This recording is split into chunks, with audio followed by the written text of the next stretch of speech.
In a caloric deficit, I'm all hopped up on caffeine. I've only been sleeping for about 4 hours a night for the past 3 weeks, and I've got the old tinfoil hat on because I've cooked up one of my little hypotheses to answer a question that's been burning in my skull. Why did they get the old governing wheelbarrow out to wheel in the Botoxed AI version of Stephen Lett with his horrible comb over to give the great big news that Jehovah's Witnesses are now allowed to clink glasses together? That there is no need to make a rule regarding toasting and clinking glasses. Because I think it actually might be more interesting than I originally thought. So let's talk about it.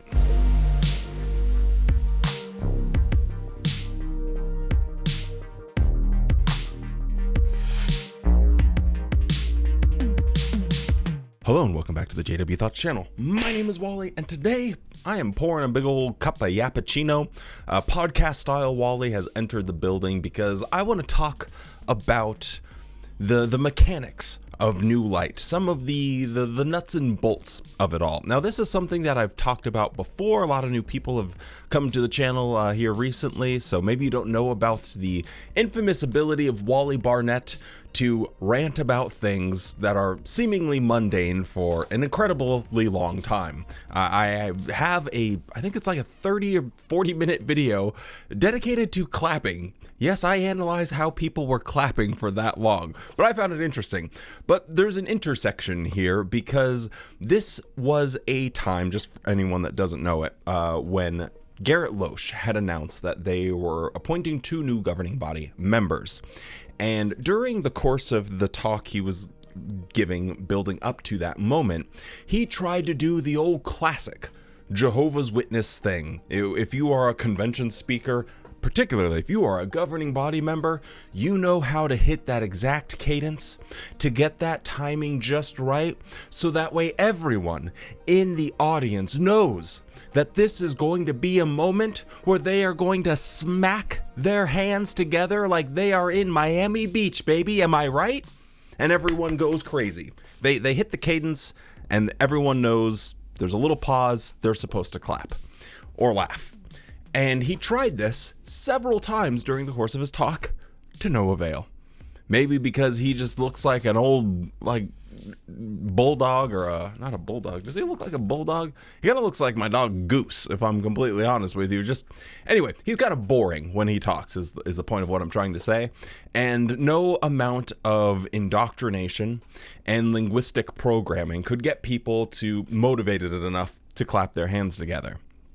Except when he announced that they were appointing 2 new governing body members. And this was the reaction that he had as soon as the crowd went wild over the news of the 2 new appointees. With that in mind, it is a pleasure to announce that 2 additional brothers have been appointed to serve as members of the governing body.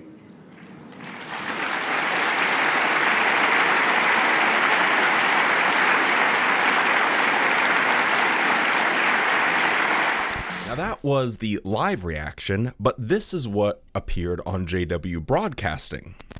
With that in mind, it is a pleasure to announce that 2 additional brothers have been appointed to serve as members of the governing body.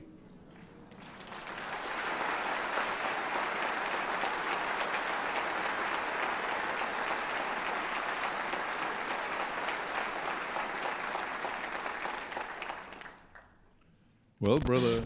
So they edited out Mr. Frowny Face here when he's like, and 2 new governing body, and everyone was clapping. Not too fond of that. He didn't seem to be very pleased that the crowd was going wild for these 2 new appointees. And again, if you want to watch that video, you can, but there are members of the audience there that also seem concerned and confused about the new appointees, their age, and this announcement in general. And at the time, I kind of thought to myself, why are you having this old geezer be the one to do it? Why is the oldest member of the governing body being the one to being pushed out there to show, hey, it's okay. I agree with this. We're all just of the exact same mind. And he looked noticeably unhappy during the entirety of his talk. And then after that, there was a governing body update of interviewing the two new appointees. And who was it that was doing the interview? None other than Garrett Loesch once again. It seemed very PR driven. It seemed like there was a team of thinkers behind this saying, okay, how can we make sure that people take this news very good? How are we going to make sure that they're not like rejecting this change? And this is a little bit of a pattern that Watchtower does have. I'm going to play a clip from morning worship talk that David Splain gave. And this is just another example where it feels like a forced PR moment. So just take a listen. Because the clarification on one scripture can have a domino effect on others. The clarification on one scripture can have ramifications on other prophecies. So we have to be absolutely sure that everything fits. So to reiterate, although certain changes may be announced one after another, these decisions are thought out very carefully. And here's an interesting side point. The older members of the governing body, Brother Jairus, Brother Barr, were just as interested in making the adjustments as the younger members were. They were very progressive. They were progressive. Man, they were really happy about the changes that the organization was making. And they would have already been in the grave at this point. So he could just kind of say whatever. But in a talk, the whole morning worship talk was about changes that the faithful and discreet slave were making. He's trying to signal, at least in my mind, signal to older Jehovah's Witnesses that might be more resistant of these changes, these precious doctrines that they've lived their entire life by, and just being a little hesitant to be like, whoa, why are we changing this? God doesn't change, but now we're changing. It's a little bit confusing. It's disorienting. The whole thing just seems a little bit off. So ex post facto, after they're already in the grave, he's trying to be like, oh, and don't worry.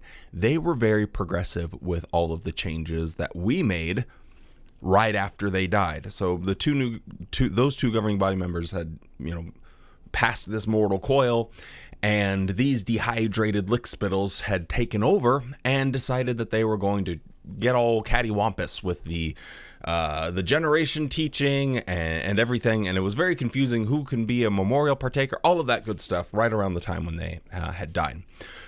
So this is, I think, a pattern that Watchtower has the more I thought about it. So what was another big change that they made that was a very, that's the right word for it, disorienting thing for a believing Jehovah's Witness that fundamentally changes their identity?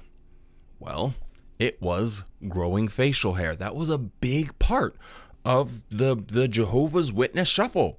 You stood out as different from the world, and you had, almost everyone had a friend, someone in their congregation, someone that they knew about that showed up to a meeting with facial hair. Oh, and everyone lost their shit. Everyone was just going crazy. What do we do? Should we talk to him? Should we not talk to him? Is he disfellowshipped? What's going on here? Can an elder tell me what to do? I'm not sure. What's the protocol? Everyone lost their mind. And I had it. You had it. If you were a Jehovah's Witness, very common thing. So now when they say, you know what? All of that freaking out that we were doing, not a big deal, actually. Jesus had a beard, so, let's just rock up with those. Now, who was the one that gave that announcement? After prayerful consideration, the governing body has concluded that there is a need to clarify this matter. The governing body does not have an issue with brothers wearing beards. None other than Stephen Lett. What was another very big deal for Jehovah's Witnesses? Reporting time. Recording your time, your hours, your magazines, your Bible studies, their addresses, their phone numbers, all of those details. Very important to the culture of Jehovah's Witnesses. It was a ranking system. You could tell how spiritual someone was, how capable they were of being a marriage partner by the hours they spent in the ministry. You would measure your friends, your family, everyone by the amount of time. Whether or not you invited someone to a party would quite literally depend on how much time they had spent in the ministry. And they just got rid of it. And who was the one that made this announcement?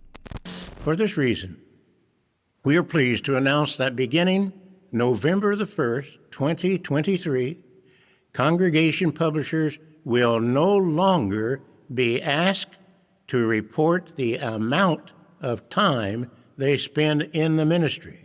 Now, whether or not you think that the toasting is a big deal, I'll leave that up to your own brain to decide. For me, I look at that as a major change because it is a worldview of Jehovah's Witnesses to look at any satanic evil origins that might be in some sort of custom or practice or object or something. It's the same excuse that's used for the cross, why they don't use that, why they don't celebrate birthdays, why they don't celebrate any of the holidays, why they don't have wind chimes, why they don't do yoga, all of these different things. I mean, there were some people that were like, no, you can't even buy furniture from the freaking Goodwill because they might have had demons in them, like some real kooky stuff. This was how they saw the world. And now you have the governing body telling you that, yeah, but none of that really matters. Like, it's just clinking glasses together. It's just kind of saying a toast. Why make it awkward? No one is thinking about letting demons into the home by doing that. Let's just drop that. And who was the one that was making this announcement? Some people did so because they thought it would prevent one's soul from escaping. So the question that's been burning in my skull is, why are they injecting these dilapidated geriatric fossils with some adrenaline and kicking them in front of a camera to spread this good news of new light and changes within the organization? Is this purely by accident that the oldest, most sickly members of the governing body, who can barely function by reading a teleprompter, are the ones that are announcing this change? Is this just by accident? I would say that you're crazy. I think you'd be crazy to think that this is a complete accident. I think what it really is it stems from a natural resistance that Jehovah's Witnesses have. It's even something that they'll write about in their literature. I know this is mostly podcast style, Wally, but I'll edit in here. I'm sure I can find a quote within like 2 seconds of them talking about this subject on JW Library. This is from a 2006 Watchtower. Accepting a change when it comes and adapting to it can be difficult, admits one longtime elder. What has helped him accept the many refinements he has witnessed in the 48 years he has been a kingdom proclaimer? He answers, having the right attitude is the key. Refusing to accept a refinement is to be left behind as the organization moves ahead. If I find myself in a situation where changes seem hard to accept, I reflect on Peter's words to Jesus, Lord, whom shall we go away? You have sayings of everlasting life. Then I ask myself, where shall I go away to?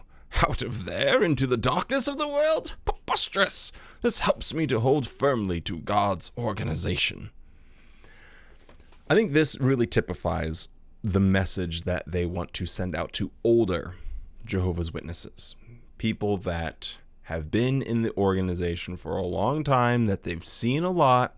They remember what they got baptized into.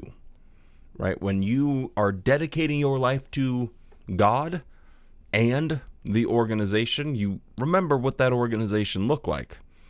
And now that it looks completely different, you kind of like start asking yourself, is my dedication completely invalid at this point? Because why are the governing body able to change everything about the religion with no consequence, and yet I'm not able to make any changes without the fear of being shunned and losing all of my friends and family.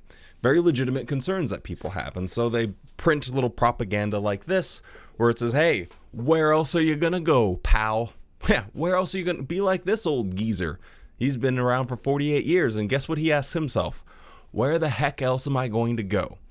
Which isn't really doing anything to support, like, no, these changes are great. These changes are all biblical. Anyway, we'll get completely lost in the weeds here. So I think that this is forced continuity. I think that there isn't a way, if you are a governing body member, let's just say the older ones were still resistant of this change. Let's say Garrett Loesch and Stephen Lett and Samuel Hurd and Tony Morris had planted their flag and said, nope, we are not making any more of these changes. For one reason or another, they managed to get Tony Morris out of the way. And once he was gone, their organization has gone over like this whole rebranding situation. They have made so many changes post-COVID after getting rid of Tony Morris and electing new governing body members. This is like the conspiratorial way to look at it, but have they shown you, hey, we can silence you, we can kick you out? Is there a faction within the governing body that's exercising sufficient control where they can say, accept change, or you can move to the middle of nowhere, never to be heard from again? Or you can live a nice, comfortable life here in Bethel, where you're still respected. You can still fly around first class all around the world and give your little talks and whatever the case is. You can still do all that. Don't you want to do that? But whenever major changes, we need to appear to have, even if it is just a facade, that we all agree upon this. I can't imagine that it's an accident that all of these changes have happened so rapidly. I mean, I think the largest fundamental thing that Jehovah's Witnesses have believed is that if the Great Tribulation breaks out and you are not an active Jehovah's Witness in the middle of the congregation, not just someone that attends meetings, but you are, you have Bible studies, you go on return visits, you auxiliary pioneer, you are a pillar of the congregation. If the Great Tribulation breaks out and you're not a pillar of the congregation, you might not make it through Armageddon. God might measure you up and say, did you really give Jehovah your all? That was the mentality of the organization that I was baptized into. That is what everyone thought to themselves. And then they changed that. You had a governing body member say that disfellowshipped people, those evil scumbags that were disfellowshipped and didn't come back to Jehovah, those people, apostates, they might have a chance to come back into the congregation after the Great Tribulation. That is in my eyes, the biggest change that this organization has seen in years and years and years and years, if not decades. That's a big deal. And when you make changes like that, it alters your worldview. And I think that this is a desperate attempt to make the older Jehovah's Witnesses think, hey, look, we're all doing it. We are all accepting these changes. Even us old geezers, we're 80 years old. We've been around since the 1950s. We can accept these changes, so you can too. And then you print propaganda that says, where the heck else would you be going if you didn't have the organization? Maybe I'm just being a little bit cynical here. Maybe I've just that tinfoil hat and too much caffeine. Maybe it's just gotten to my head. But I think that this is a forced PR move. I think that if you asked honestly, without consequence, Garrett Loesch and Sam Hurd and Stephen Lett, if they honestly wanted to support and back these changes specifically, if every time that they have come up, they have voted yes for these changes, I mean, I don't know this. I'm not a fly on the wall, but I don't think that they would be able to answer yes. I think that they would have been resistant to these changes, and they've just gotten outvoted over time. Now that there's more and more governing body members, they've just kind of lost their power. They've lost their voice. And the new guard is coming and taking over, and you either get out of the way, like Tony Morris, you put your flag in the ground, or you get wheeled out like a little circus trick here and say, hey, okay, you're the one that has to do the announcement even if you don't want to. But I would suspect that they were none too happy to come out and be the ones to share these wonderful new changes that the organization is making. So anyway, that's just my thoughts on it. Just a little yappy podcast style Wally video here. So with all that being said, stay safe, be kind, and don't forget to spend more time loving the things you love than hating the things you hate. And you better have a good ass day.